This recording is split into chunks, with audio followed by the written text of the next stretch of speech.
They RTV app వార్తల్ని క్షణాల్లో చదివే అవకాశం ఉంటుంది. ఒక న్యూస్ పేపర్, ఒక టెలివిజన్ ఛానల్ మీ చేతుల్లో ఎప్పుడూ ఉంటాయి. పత్రికా విలేకరులకు, అదేవిధంగా ప్రింట్ అండ్ ఎలక్ట్రానిక్ మీడియా అందరికి కూడా పేరు పేరున ధన్యవాదాలు తెలియజేస్తా ఉన్నాను. ఈ నెల జరగబోయే బీఆర్ఎస్ పార్టీ రజతోత్సవ సభ వరంగల్లో జరుగుతున్నటువంటి కార్యక్రమానికి మరి అన్ని గ్రామాల నుంచి, అన్ని వార్డుల నుంచి బీఆర్ఎస్ పార్టీ కుటుంబ సభ్యులు, అదేవిధంగా బీఆర్ఎస్ పార్టీ అభిమానులు, మరి అదేవిధంగా ఆనాడు ఉద్యమంలో పనిచేసిన ప్రతి ఒక్కరు కూడా మరి ఆ బహిరంగ సభకు రావాలని, మరి సన్నాహక సభని 13వ తారీఖు లక్ష్మీ గార్డెన్లో 11 గంటలకు నియోజకవర్గ స్థాయి సమావేశాన్ని ఏర్పాటు చేస్తూ ఉన్నాం. మరి దాంతోపాటు 27వ తారీఖు నాడు జరగబోయే కార్యక్రమాన్ని కూడా అందులో చర్చించి ఈ నల్గొండ నియోజకవర్గానికి 3000 మందికి తక్కువ కాకుండా మరి నాయకులని, కార్యకర్తలని, అభిమానులని భారీ ఎత్తున ఆ సభకు తరలిపోవడం జరుగుతూ ఉంది. మరి ఆ సభకు కూడా 25 సంవత్సరాలు కంప్లీట్ చేసుకున్నటువంటి బీఆర్ఎస్ పార్టీ మరి ఎన్నో ఆనాడు 2001లో కల్వకుంట్ల చంద్రశేఖరరావు గారు ఒకటిగా బయటికి వెళ్ళి మరి ఈ రాష్ట్రం బాగుండాలన్నా, ఈ రాష్ట్రంలో ఈ తెలంగాణ ప్రజలు బాగుండాలన్నా, సంపన్న జాతులు బాగుపడాలన్నా తెలంగాణ వస్తేనే బాగుపడతారని ఆలోచన చేసి మరి ఆనాడు ఒక్కడిగా బయటికి వెళ్ళి లక్షల సైన్యాన్ని తయారు చేసుకొని ఢిల్లీలో ఉన్నటువంటి పెద్దల కుట్రలు, ఆంధ్ర పాలకుల చేతుల్లో నలిగిపోతున్న ఈ తెలంగాణని కాపాడుకోవడం కోసం 14 సంవత్సరాలు ఏ విధంగా శ్రమించిండో ఈ తెలంగాణ ప్రతి బిడ్డకు, ప్రతి కుటుంబానికి కూడా తెలిసిన విషయమే. చివరకు ఢిల్లీలో ఉన్నటువంటి పెద్దల మెడలు వంచి చావు నోట్లో కూడా పోయి తెలంగాణను సాధించినటువంటి గొప్ప వ్యక్తి ఈ తెలంగాణ జాతిపిత కల్వకుంట్ల చంద్రశేఖరరావు గారికి మరి ఈ నల్గొండ నియోజకవర్గం తరపు నుంచి మరొకసారి ఆయన కృతజ్ఞతలు తెలియజేస్తూ 14 సంవత్సరాల శ్రమతో తెలంగాణ అయితే ఏ విధంగా అయితే తెచ్చిండో, తెలంగాణ తెచ్చిన తర్వాత ఈ తెలంగాణ ప్రజలు కూడా అదే కృతజ్ఞతతోటి మళ్ళీ కేసీఆర్ గారే ముఖ్యమంత్రి అయితే ఈ తెలంగాణలో ఉన్నటువంటి గ్రామాలు, పట్టణాలు మరి అన్నీ బాగుపడాలంటే కేసీఆరే ముఖ్యమంత్రి కావాలని ఆనాటి ఓటుని కేసీఆర్ గారి నాయకత్వం మీద, టీఆర్ఎస్ పార్టీ జెండా మీద, కారు గుర్తు మీద ఓటేసి గెలిపించి మరి అధికారాన్ని మరి ముఖ్యమంత్రిగా కేసీఆర్ గారికి అవకాశం ఇచ్చినటువంటి సందర్భం అందరికీ కూడా తెలుసు.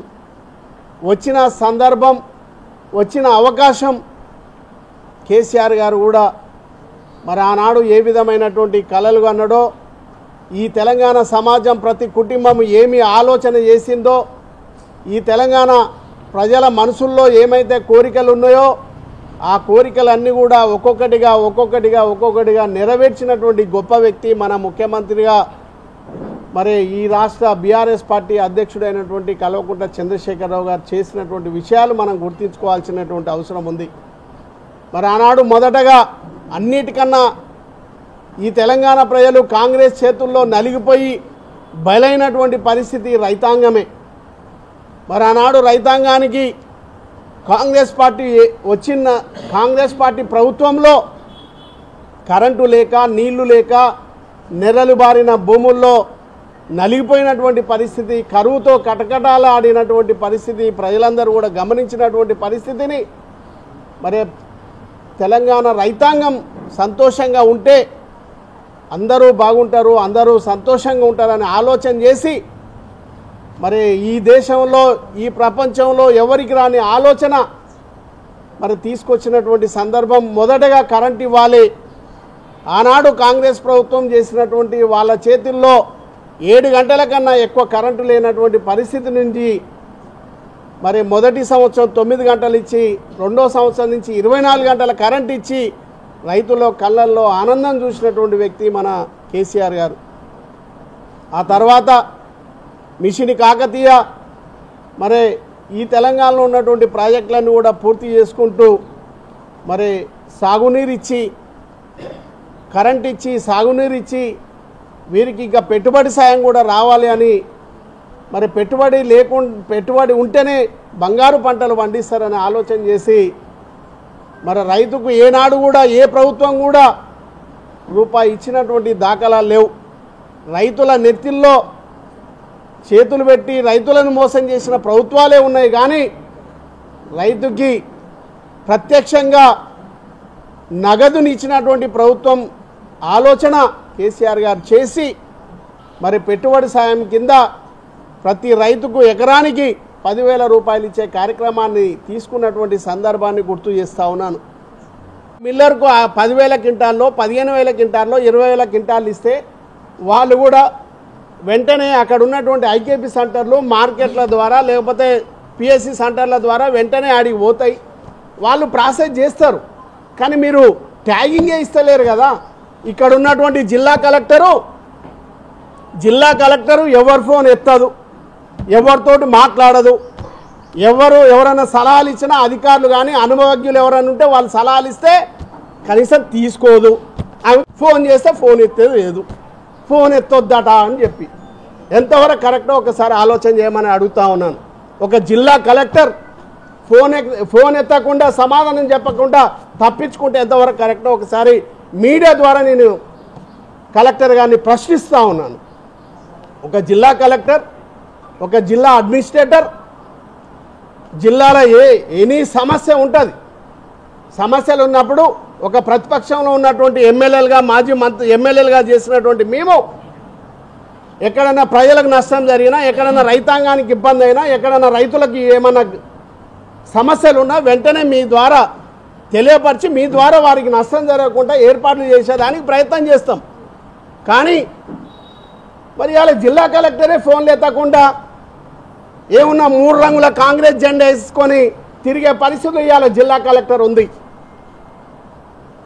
ఇది ఏమి ధర్మమో ఒకసారి ఆలోచన చేయండి. ఇకనైనా మీరు ప్రజల సమస్యలు కానీ, ప్రజలు ఏ వ్యక్తి, ఏ రైతు, ఎక్కడ ఎవరు ఏ టైంలో ఫోన్ చేసినా ఫోన్ ఎత్తి సమాధానపరిచి వాళ్ళకు స్పందించి వాళ్ళ సమస్యను పరిష్కరించడానికి జిల్లా కలెక్టర్గా, అదేవిధంగా జిల్లా అధికారులందరూ కూడా స్పందించాల్సినటువంటి అవసరం ఉందని తెలియజేసుకుంటూ ఇవన్నిటి మీద కూడా రేపు 27వ తారీఖు నాడు జరిగే వరంగల్ సభలో ఇవన్నీ కూడా చర్చించే కార్యక్రమం ఉంటుంది.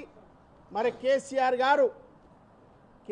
గారు నాయకత్వంలో ఏ విధంగా మరి దాని మీద చర్చ ఉంటుంది. కాబట్టి ఈ నల్గొండ నియోజకవర్గం నుంచి అన్ని గ్రామాల నుంచి మరి బీఆర్ఎస్ పార్టీ, టీఆర్ఎస్ పార్టీకి సంబంధించినటువంటి అభిమానులు కానీ, నాయకులు కానీ, మరి ప్రజాప్రతినిధులు కానీ పెద్ద ఎత్తున ఆ కార్యక్రమాన్ని విజయవంతం చేసుకోవడానికి రావాలని, మరి అదేవిధంగా రేపు 13వ తారీఖు నాడు లక్ష్మీ గార్డెన్లో నియోజకవర్గం మీటింగ్ ఏదైతే జరుగుతుందో జగదీశ్వర్ రెడ్డి గారి మరి అక్కడికి రాబోతున్నారు. కాబట్టి మరి ఈ యొక్క నల్గొండ నియోజకవర్గం నుంచి అందరూ కూడా ఆ రోజు కూడా రావాలని కోరుతూ మరి అదేవిధంగా మరొకసారి మరిన్ని వీడియోస్ కోసం ఛానల్ ని సబ్స్క్రైబ్ చేయండి. లేటెస్ట్ అప్డేట్స్ కోసం వాట్సాప్ ఛానల్ ని ఫాలో చేయండి. అండ్ లింక్ డిస్క్రిప్షన్ లో ఉంది.